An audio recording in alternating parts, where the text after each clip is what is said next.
Most people live their lives carrying an invisible weight. From the moment they wake up, they navigate a continuous stream of crises, moving from one problem to the next in a state of constant exhaustion. To escape this feeling of inadequacy, the instinct is to look outward. We spend hours analyzing mirrors, applying cosmetic fixes, and chasing social status, hoping that projecting an image of perfection will somehow fill an internal void. When the cosmetics fail to fix the pressure, the response often shifts to broadcasting the damage. Conversations become endless loops of complaints, amplifying personal crises to anyone willing to listen. We look at certain leaders or highly magnetic figures who seem immune to this crushing weight. We assume they possess a rare, exclusive superpower, a gift reserved entirely for a spiritual elite. Idolizing these figures while relying on surface-level fixes traps people in a cycle of defeat.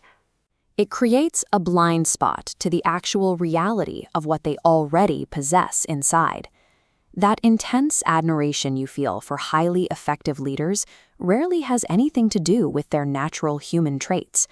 The magnetism that draws people in is actually an active, operational, spiritual force. This force is called the anointing. It is a latent power system embedded inside every individual.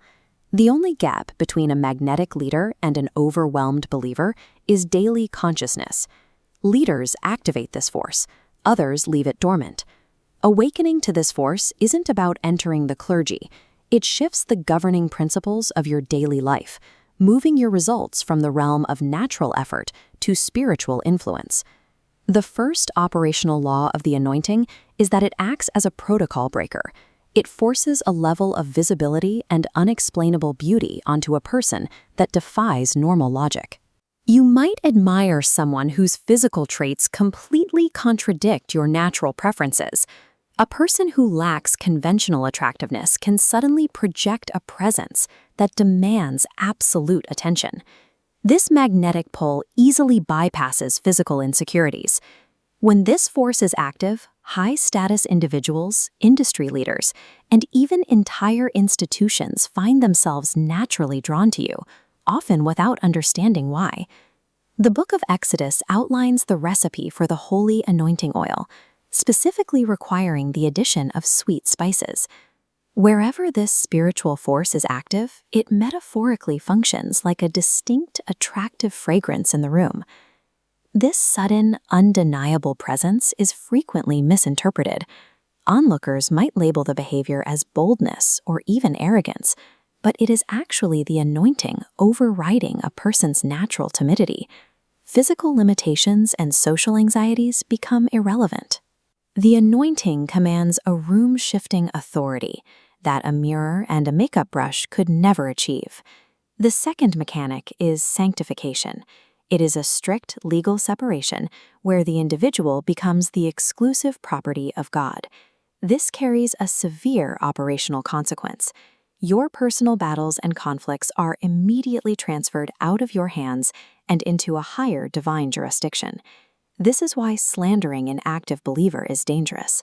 Psalm 105 strictly warns against touching the anointed, because the retaliation doesn't come from the individual, it triggers an automatic, divine countermeasure. Sanctification serves as an active defense. It ensures that any opposition directed at a conscious believer is automatically diverted to the power that claims ownership over them. The third mechanic involves a highly specific spiritual intelligence. The anointing is designed to locate, target, and shatter heavy physical and mental burdens. While the average person spends their days broadcasting their pain and carrying their yokes, a conscious believer leverages this internal power.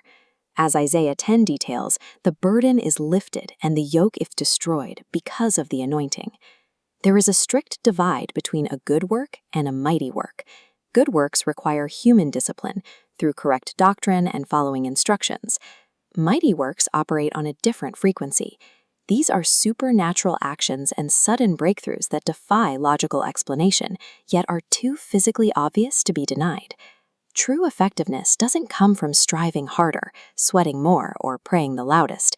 It comes from submitting your efforts to this protocol of mighty works. When you become conscious of this reality, your entire posture changes. You no longer navigate life defensively, hoping to merely survive decay. You step out offensively. Activating this protocol requires zero validation from the outside world.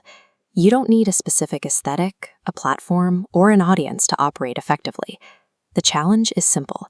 Stop announcing your crises to the world. Stop idolizing the physical traits and perceived advantages of other people. Try a 7-day test.